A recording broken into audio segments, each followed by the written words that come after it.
In fact, the last 7 years of my life haven't been exactly ecstatic for me. I haven't been ecstatic. I've been happy and somewhat, most of the time, pretty depressed. In years when I tried to commit through an overdose. How long ago was that? It was not too long ago. Well, it's about 3 years ago in Hawaii. Hey there! Ever heard the buzz about Marvin Gaye? Well, hold on to your hat because we've stumbled upon something mind-blowing. A lost interview that's shaking things up big time. You know those stories you hear through the grapevine? Turns out, there's some truth to them. Here's the kicker. This interview might just prove Marvin Gaye was onto something all along. Yeah, you heard that right. Remember all those whispers and rumors? Well, brace yourself, because this is where it gets really interesting. In fact, the last 7 years of my life haven't been exactly ecstatic for me. I haven't been ecstatic. I've been happy and somewhat, most of the time, pretty depressed. Picture this. Marvin, speaking straight from the heart, dropping truth bombs left and right. And guess what? It's all caught on tape. No fancy jargon or confusing language here. Just Marvin, his words, and the raw truth. So, grab a seat, because this is where it gets juicy. We're diving deep into Marvin Gaye's world, uncovering secrets, and maybe even rewriting history. Get ready for a wild ride, because this lost interview is about to blow your mind. Let's dive in. Marvin Gaye, born and raised in the heart of Washington, D.C. Back in 1939, on April 2nd, Marvin Pence Gaye Jr. made his debut at Freedman's Hospital. His folks were Marvin Gaye Sr., a preacher, and Alberta Gaye, who worked as a domestic helper. Now, Marvin's first crib was in a public housing joint called the Fairfax Apartments, but don't go looking for it now, cause it's long gone. The place was rough. No fancy stuff like electricity or running water. It was a real mix, part city, part country, just like Marvin and his crew called it, Simple City. Marvin was the second oldest of 4 siblings, with 2 sisters, Jean and Zayola, and a bro named Frankie. Plus, he had 2 half-brothers, Michael and Antoine, from different dads. School-wise, Marvin hit up Cardozo High School, but his real jam wasn't textbooks, it was singing. Started belting out tunes in church when he was barely 4, with his old man tickling the ivories beside him. They were part of a strict Pentecostal church crew, all about that Old and New Testament vibe. One day, at 11 years old, Marvin blew minds at a school play, crooning Mario Lanza's "Be My Love." That was the moment the music bug bit him hard. But life at home, not so sweet. His dad was heavy-handed with the belt, dishing out whippings left and right for any slip-up. Marvin's home felt like living under a cruel king's rule, and he took a lot of beatings. He even said it felt like living on the edge, and without his mom cheering him on and pushing him to sing, he might have thrown in the towel for good. His sister spilled the beans later in her book, saying Marvin caught beatings from age 7 till his teenage years. And if you doubted that for a second, wait until you hear his friend Smokey Robinson confirm it. So, Marvin's journey wasn't just about hitting high notes, it was about surviving a tough home life while chasing his dreams. And that, my friends, is where the story of Marvin Gaye gets real juicy. All right, picture this. Marvin Gaye Jr., the singer we all know and love, had a tough deal with his old man, Marvin Gaye Sr. Rumor has it, Marvin Sr. was one strict dude, a real tough cookie. Their relationship wasn't all sunshine and rainbows from the get-go. Nah, it was rocky from the jump. Word on the street is Marvin Sr. was a real authoritarian type. He had rules for everything, and if you crossed him, watch out. He wasn't one to mess with. And Marvin Jr., well, he felt the heat of his old man's expectations like a ton of bricks. It wasn't easy growing up in that shadow. Poor Marvin Jr. got a hefty dose of his dad's fists and harsh words when he was just a kid. That kind of abuse ain't easy to shake off, and it messed with Marvin's head big time. People reckon that's why he struggled with feeling down, anxious, and turning to stuff like booze and later on. To protect him. See, Marvin in the last few months of his life thought someone was trying to kill him. Here's where it gets juicy. Marvin Jr. had dreams, big dreams. He wanted to sing, to make music that moved people. But Marvin Sr., he had other plans. He wanted his son to follow in his footsteps, be a good soldier, play by the rules. Can you imagine the clash? But here's the kicker. It wasn't just the physical stuff that messed Marvin Jr. up. Nope. His dad knew how to mess with his head, too. He'd say mean things, things that cut deep. Marvin Jr. started believing he was no good, worthless even, and that's a heavy load for a kid to carry. He sang in order to please his father, but the better he got, the more demands were placed on him. Ritz's biography only gets darker as Gaye talks about where this eventually led him, to suicidal thoughts. The only thing that stood in the way of him and death was, according to Gaye himself, his mother, Alberta, who constantly loved him and praised his singing. If it hadn't been for her, he said, I think I would have been one of those child S-side cases you read about in the newspapers. Maybe it would come as no surprise then that one of Marvin's close friends, Smokey Robinson, considered his M at the hands of Marvin Gaye Sr. to have been an act of S-side. And someone was trying to him. Yeah.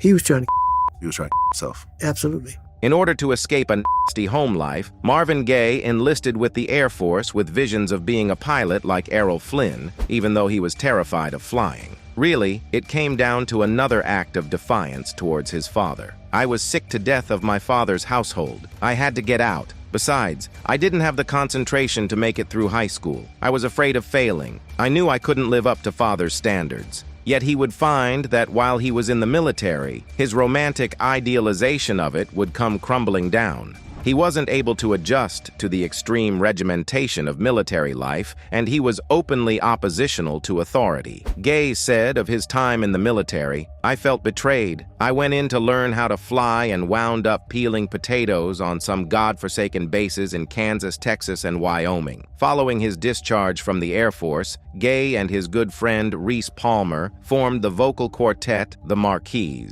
The group performed in the D.C. area and soon began working with Bo Diddley, who assigned the group to Columbia subsidiary OK Records after failing to get the group signed to his own label, Chess. The group's sole single, Wyatt Earp, failed to chart, and the group was soon dropped from the label. Gaye began composing music during this period. But hey, life ain't all doom and gloom, right? Despite all the crap he dealt with, Marvin Jr. found his groove in music. Man, could that guy sing? He poured all that pain and passion into his tunes, and folks couldn't get enough of it. His music was like therapy, helping him cope with the mess in his head. I love music, and music is my love, you know, it's all I know. Moonglow's co-founder Harvey Fuqua later hired the Marquis as employees. Under Fuqua's direction, the group changed its name to Harvey and the New Moonglows and relocated to Chicago. The group recorded several sides for Chess in 1959, including the song Mama Lucy, which was Gaye's first lead vocal recording. The group found work as session singers for established acts such as Chuck Berry, singing on the songs Back in the USA and Almost Grown. As Marvin Jr. got older, things didn't get any easier. His dad's temper didn't cool down with time. If anything, it got worse. Marvin Jr. tried to escape,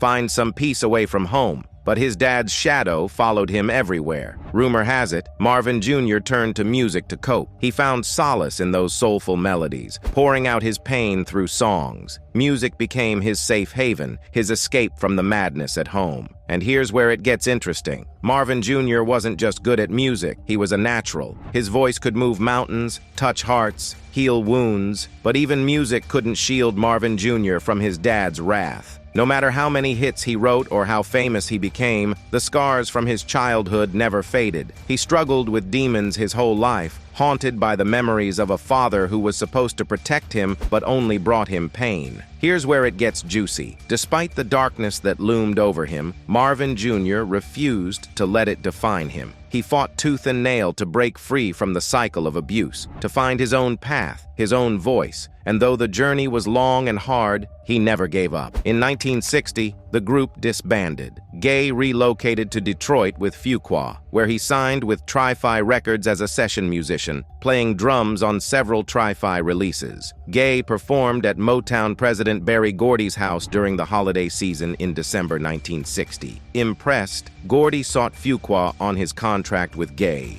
Fuqua agreed to sell part of his interest in his contract with Gaye. Shortly afterwards, Gaye signed with Motown subsidiary Tamla. When Gaye signed with Tamla, he pursued a career as a performer of jazz music and standards, having no desire to become an R&B performer. Before the release of his first single, Gaye started spelling his surname with added E, in the same way as did Sam Cooke. Author David Ritz wrote that Gaye did this to silence rumors of his sex and to put more distance between himself and his father. Marvin Gaye, the legendary singer, kicked off his music journey back in May 1961. He dropped his very first single called Let Your Conscience Be Your Guide, followed by his album The Soulful Moods of Marvin Gaye just a month later. But, things didn't go all smooth at first. His early songs didn't hit it big, so he spent most of 1961 drumming for other artists like The Miracles and Jimmy Reed, earning just a few bucks a week. Marvin learned some tricks of the trade, like keeping his eyes open while performing and moving gracefully on stage. But he wasn't up for G-ing school. He didn't want to follow orders. He later regretted that decision. Finally, in 1962, Marvin got his first taste of success when he co-wrote a track for the Marvelettes called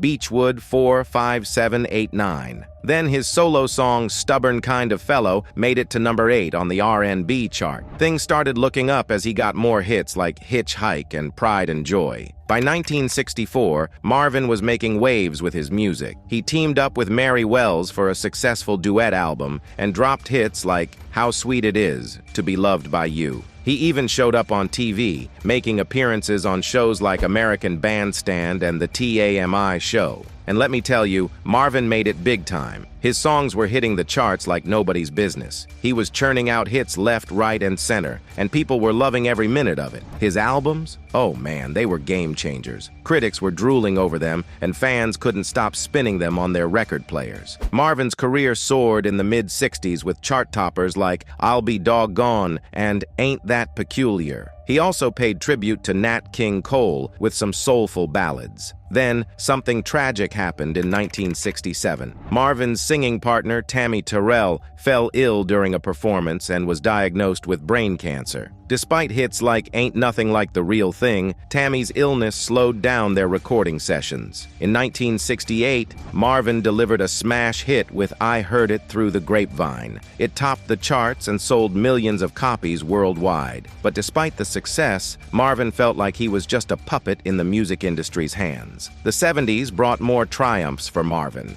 He released his iconic album What's Going On, which tackled social issues. Hits like Mercy, Mercy Me, The Ecology, and Inner City Blues struck a chord with listeners. Marvin even snagged a sweet deal with Motown worth a cool $1 million. In 1973, Marvin dropped the steamy album Let's Get It On, featuring the seductive title track. It became a massive hit, earning Marvin his second #1 single. He also helped boost the career of Maze, a band led by Frankie Beverly. Marvin's duet album with Diana Ross, Diana and Marvin, was a hit despite their different styles. He hit the road again, wowing audiences with his live performances and earning big bucks along the way. Despite all the hurdles, Marvin Gaye Jr. was living the dream. He went from being a kid with a messed up childhood to a superstar. And you know what? He deserved every bit of that success. But by the late 70s, Marvin's personal life was in turmoil. His marriage crumbled, and he battled addiction and financial woes. He fled to Europe to escape his troubles and worked on his music in London. In 1982, Marvin made a triumphant return with his album Midnight Love, featuring the mega hit S Healing. The song topped charts around the world, earning Marvin his first Grammy Awards. He even sang the national anthem at the NBA All-Star Game. Marvin embarked on his final tour, the S Healing Tour, in 1983. Despite its success, Marvin struggled with paranoia and illness fueled by coke abuse. He returned to Los Angeles and was nominated for another Grammy before his tragic death in 1984. Now, talking about how he met his demise, in the early afternoon of April 1st, 1984, Gaye intervened in a fight between his parents in the family house in the West Adams neighborhood of Western Heights in Los Angeles. He became involved in a physical altercation with his father, Marvin Gaye Sr., who shot Gaye twice, once in the chest, piercing his heart, and then into Gaye's shoulder. The shooting took place in Gaye's bedroom at 12:38 p.m. The first shot proved fatal.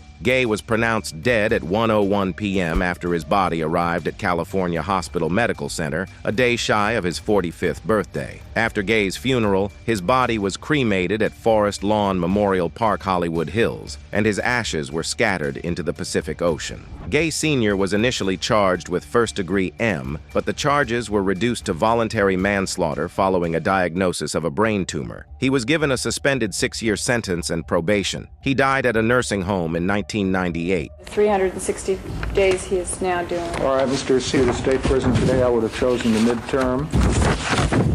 You'll be on formal probation for a period of 3 years. Well, Marvin's life wasn't all glitz and glam. Nope, he had some real tough times, especially with his family. You know, the kind of stuff that makes your heart ache. But hey, we learned something from his struggles. We learned that when things get tough at home, it's okay to ask for help. That's a lesson we shouldn't forget. See, Marvin's story isn't just about the music. It's about the messy stuff too. The fights, the pain, the heartbreak. But through it all, he kept singing. And man, did he sing from the soul. His voice, it's like honey to the ears, smooth and sweet. Now, some say Marvin's music was just entertainment. But nah, it's way more than that. It's like a guide through life's twists and turns. When you listen to his songs, you feel understood, like he's been through it all too. So, when Marvin left us too soon, it hurt. But his legacy, it's still going strong. His songs keep playing, reminding us that even in the darkest times, there's light. And his story, it's a reminder to reach out when we need help, even if it's hard. Marvin Gaye Jr.'s gone, but he'll never be forgotten. His music lives on,